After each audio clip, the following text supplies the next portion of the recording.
Hey, so I know I already did a Jesus bubble this morning, and I am just feeling really strongly that it's important to do a video about a meme that I posted just a few minutes ago. So this is part of my definitions series, and today's was about flying monkeys. So I am looking at my computer here because it's already getting a little bit of traction, and a lot of people commenting just in the last few minutes about flying monkeys. And oh my goodness, having someone in your life become a flying monkey of someone who is abusive, someone who is misrepresenting the truth, is incredibly painful.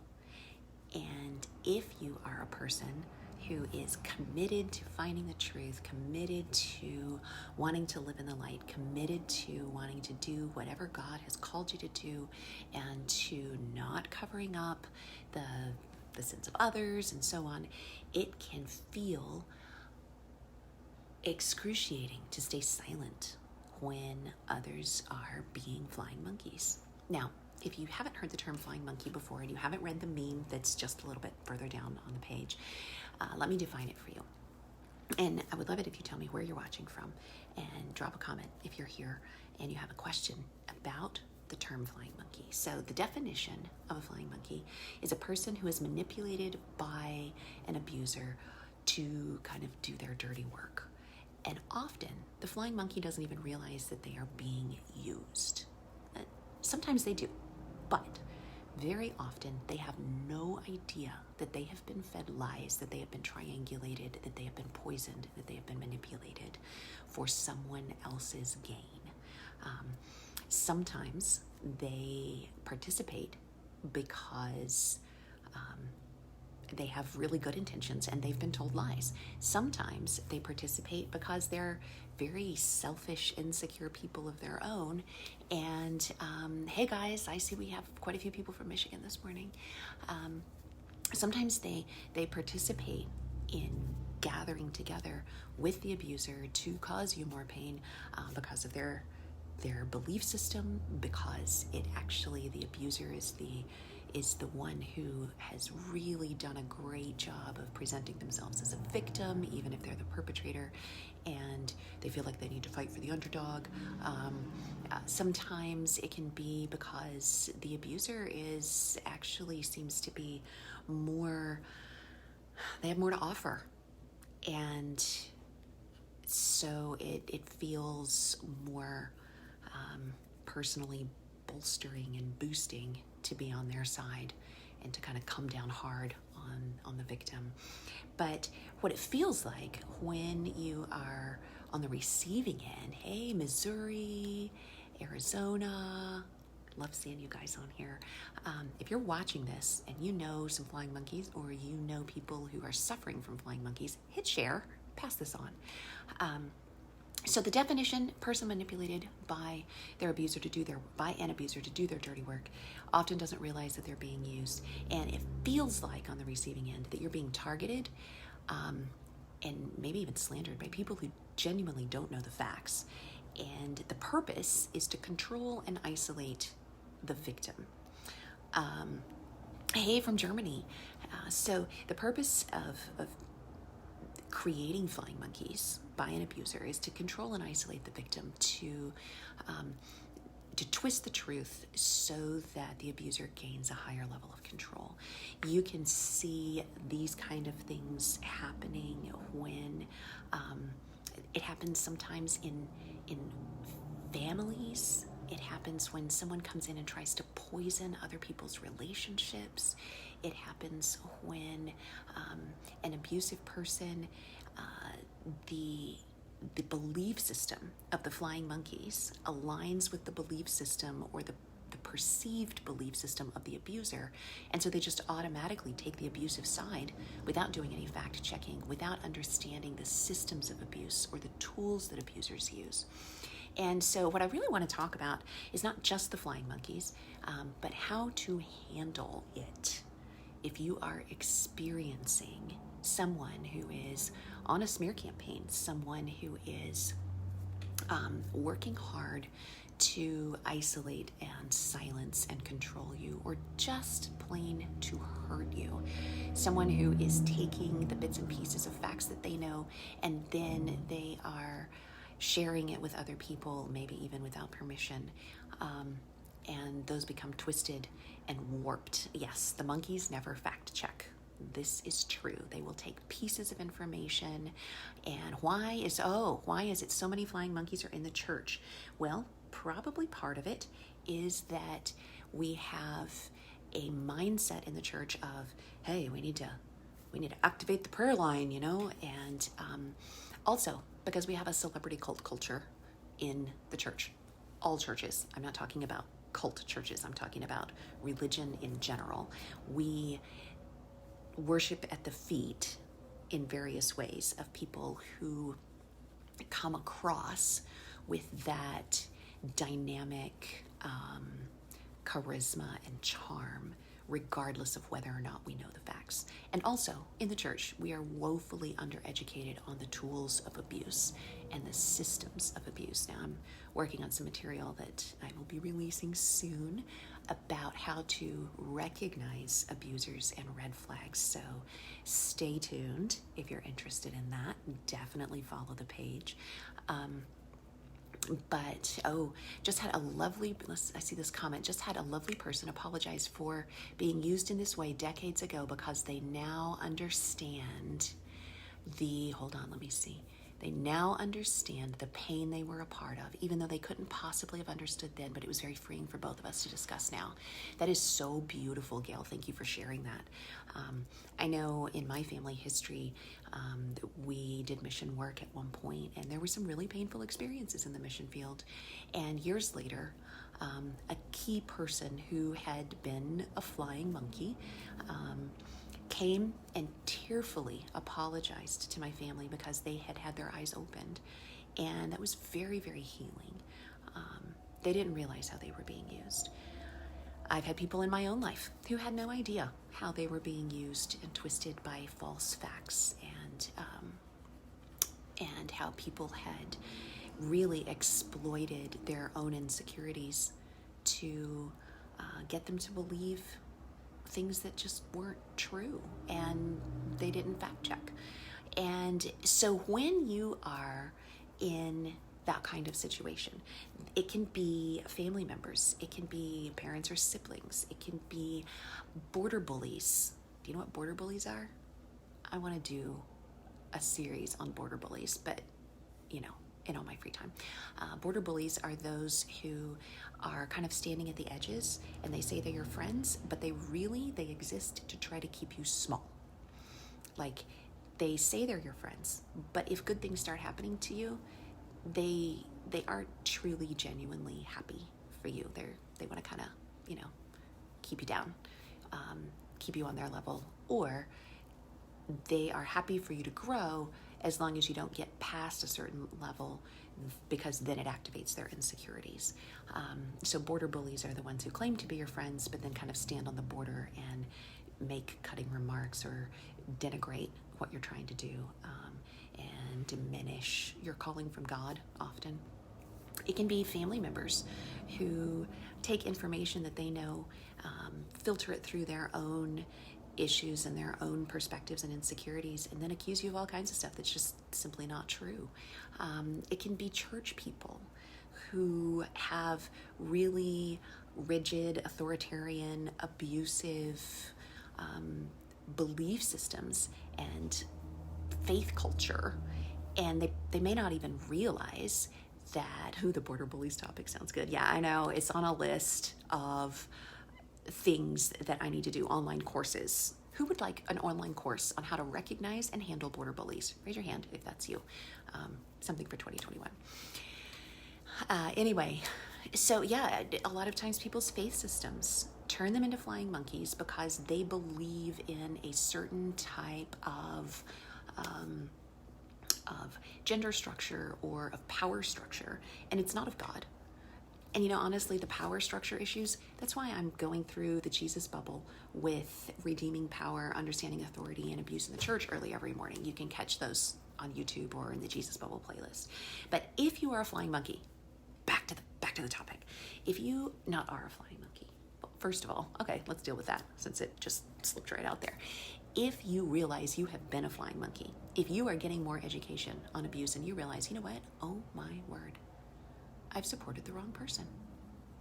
I have actually allowed myself to be used to cause more harm for someone who was a victim in a situation, and I have passed on information or been participating even inadvertently in something that an abuser was using me. Here's what you can do. Go to the victim and tell them you realized you were wrong and apologize. You have no idea how healing that will be for them and for you.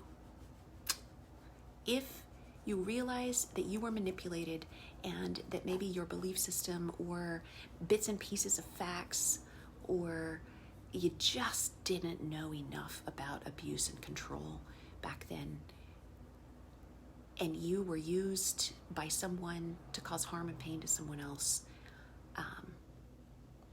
go say sorry. Reach out to them and say, you know what? I've learned since then, and I am sorry. And I'm committed to trying to do better and to keep learning. So that's what you do. Now, in my audience, I would guess that there are more people who have fallen victim to flying monkeys and have had people manipulated against them,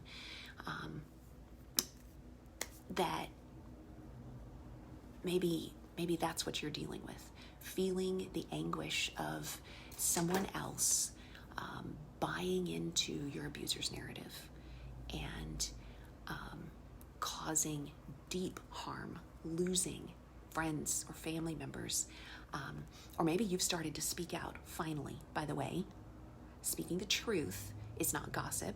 Speaking the truth is not disparaging.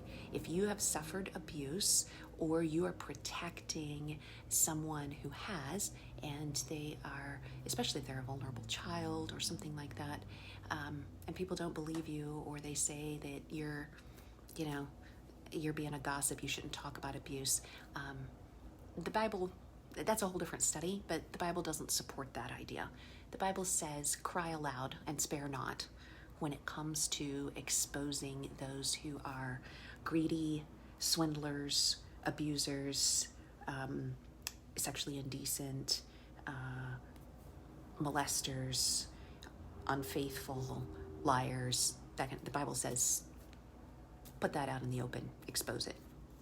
So anyway, but back to the main topic. If you have experienced the pain of flying monkeys around you, perpetuating lies about your situation or what you have experienced, then what do you do about it?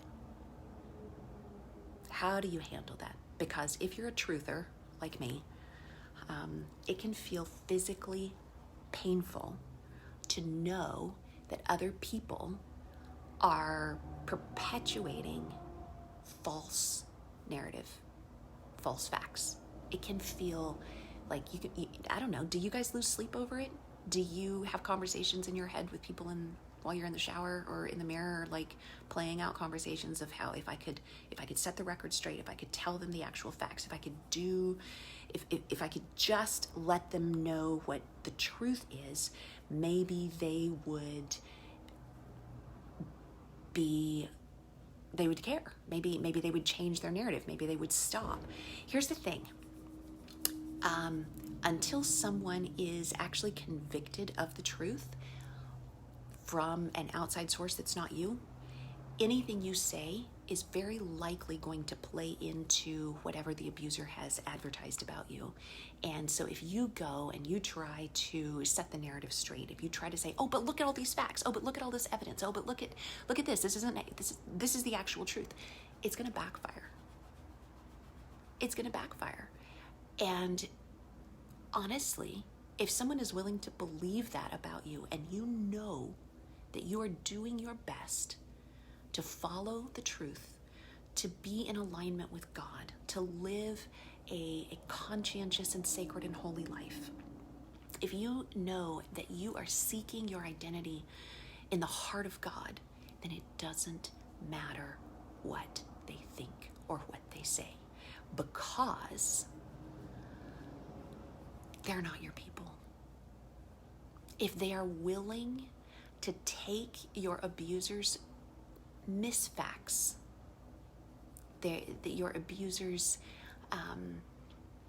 narrative, and run with it without fact checking, without being educated on how they are perpetuating abuse, if they're willing to overlook your character as you pursue God, as you pursue light and truth and accountability, then it doesn't matter what they think, because they are not your people. Focus on, you can spend all your energy. Oh, it is so painful when it is your children. Yes, it is. It is so painful when it is your siblings or a relative or a spouse or someone you thought was a close friend that you confided in. And I am so sorry that you are going through that with your children. That is heartbreaking. But here's the thing. It isn't done until it's done. What about an adult child? How do I deal with that? That's probably a different video, but I'll try to comment underneath that when I'm done with the video, okay? Or your father. Here's the thing. What you can do is, again, like I tell abused spouses, you exit the crazy game. Do not engage. The more you try to chase down a flying monkey and tell them the truth, the more they're going to stuff their face with bananas and chirp back at you and swing from the trees. And the more you look like a fool because you're the one chasing a monkey. And so you can spend all your energy trying to convince the monkeys in the circus that you are, that your facts are accurate, that you went through what you went through, that your child was abused, that your experience was real. Or you can say, you know what? I have no energy and time to place in people who didn't bother to fact check the first time. When the time is right, the truth will be revealed, because God reveals all things over time. And you choose instead to live in a way where you walk with your head held high. You choose to focus on the calling God has given you. For me, that's this work. Do I have border bullies? Heck yeah. Do I have people who don't understand it? Absolutely. Do I have people who don't grasp the whole concept and who would love to see it fail? Yep. But you can focus on them and let that suck your energy dry. Or you can say, you know what? I'm going to focus on the good things in my life. And when the time is right for them to understand the truth, and when they are ready, they will come find me. Here's a Bible story about exactly this. Nehemiah Chapter 6. Now, I'm not going to give the whole context of Nehemiah. You can go read the book of Nehemiah if you want to get the whole context. And I encourage you to do that. It's great. But Nehemiah went from where he served in the palace of the conquering king, Artaxerxes, at the fortress of Susa. And he was sent back to Israel to rebuild Jerusalem's walls. And while he was there, he was slandered, he was lied about, he was discouraged, he had border bullies, he had flying monkeys, he had jealous people, he had people who completely misrepresented his entire purpose for being there. And this is how he handled it. And every time I begin to experience this or something crops up where I realize, hey, you know what? These storytellers, they don't know the truth. They don't have all the facts. They are missing key pieces of data. But if I chase them down, then I become the crazy person chasing monkeys. So I will stay focused on building the wall. Let me read to you out of Nehemiah 6. Sanballat, Tobiah, Geshem the Arab, and the rest of our enemies found out that I had finished rebuilding the wall and that no gaps remained, though we had not yet set up doors in the gates. So Sanballat and Geshem sent a message asking me to meet them at one of the villages in the plain of Ono. But I realized they were plotting to harm me. So I replied by sending this message to them. I am engaged in a great work. I cannot come. Why should I stop working to come and meet with you? 4 times they sent the same message, and each time I gave the same reply. The 5th time, so this is like over and over and over again, he's being just attacked with this message. Hey, stop what you're doing. Stop the work God has given you. Stop your purpose and come meet with us. And he knew they hated him. He knew they wanted to stop his work. The 5th time, Sanballat's servant came with an open letter in his hand, and this is what it said. There is a rumor among the surrounding nations. Okay, here's a totally flying monkey process here. Everyone says, ever heard that? Everyone else knows.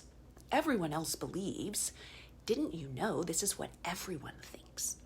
There is a rumor among the surrounding nations, and Geshem tells me it is true, that you and the Jews are planning to rebel, and that is why you are building the wall. According to his reports, you plan to be their king. He also reports that you have appointed prophets in Jerusalem to proclaim about you. Look, there is a king in Judah. You can be very sure this report will get back to the king, so I suggest you come and talk it over with me. So, let me break this down in a smear campaign decoder. Basically, if we put this in modern words, it says, I've heard a rumor and everyone else believes it. And I kind of wanted to protect you because I didn't want you to be hurt by it. But even so-and-so told me it's true that you are actually planning to do this awful thing that is completely not in your character. And what you're trying to do is make yourself bigger than you should be. You are trying to rise above your role in the world, and you even have good friends and you're probably paying off your friends. Your friends are probably scared of you. They're too scared of you to tell the truth. But everyone else in my circle knows that you're actually trying to do such and such, whatever it is. And your friends are just talking about you behind your back, and they're lying to you, and they're just propping up your logical fallacies or your delusions. And so, you know what? So-and-so, the pastor or your husband or your parents or your sibling or whatever, they're going to find out and they're going to get mad. So you should come talk about it with me so that I can help you navigate so that you can stop doing this, and this will help protect you from getting in trouble. And it's all a lie. All of it is to distract you from the work God has given you to do. So I replied, Nehemiah said, there is no truth in any part of your story. You are making up the whole thing.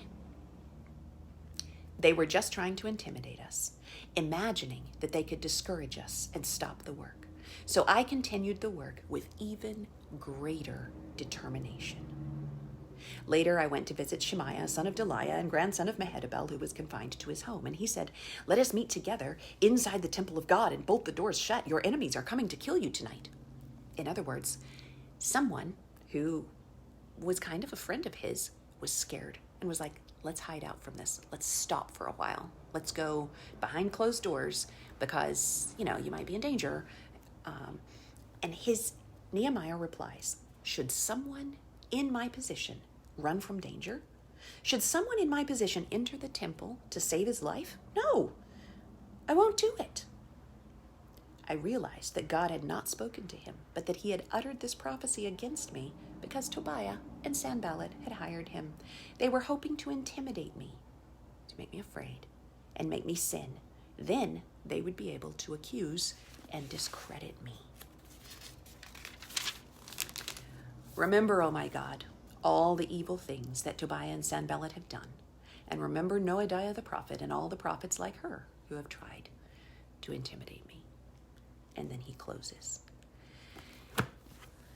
When I feel that there are flying monkeys, when they are people that I love or care deeply about, when they are people that I once trusted, when there are people who have bought into lies and are using their influence to try to tear you down, I remember I go back and reread Nehemiah. And I go to my prayer partners who often experience the same things, and we encourage each other. Single-minded focus. Do not come down off the wall. God has given you a work. Your work is speaking the truth. Your work is being faithful at home with your family and your children. Maybe you're a protective mom. Maybe you are working in advocacy. Maybe you are just being faithful in the day-to-day things that God has given you, whatever those are, and you're waiting to see where he leads you. Do not come down off the wall, whatever the wall is, whatever it is that you are building. It doesn't matter. Be faithful to what God has told you to do. Hold your head high, walk tall, speak the truth, be radically, fanatically committed to the truth. Keep learning and understanding. And when those flying monkeys come, when your border bullies surround you, when they tell you things like, hey, you should really stop. I mean, this is just something from my experience. You should really stop speaking out against damaging materials because those are like super popular authors, and that's just not okay. You can't go up against like big popular authors and start talking about damaging, abusive books and stuff like that. I can't like be associated with that. If that's their position and they don't want to join you in the truth, whatever that is, I'm just sharing from my experience, but whatever that is, recognize that's a border bully, that's a flying monkey. They are not committed to the truth and to faithfulness and to God's way of living in that way. If someone is attacking you and lying about you and making things up about you and trying to intimidate or isolate or manipulate you, look at their lifestyle. Are they living according to the character of God? Are they seeking to do his will? Are they completely surrendered? Are they someone who is humble and willing to hear the truth? And if it isn't any of those things, step back, pray for them. Pray that God will bring them to a realization of how they are being used for the devil, and wait. And in the meantime, hold your head high. Live with humility, help others, serve, understand that you can use your power to bless, and do not come down off the wall, not even to argue, not even to try to set the record straight, not even to try to persuade them of the truthful facts. Ignore it. Let them be, and the truth will come out, either here on this earth or in heaven.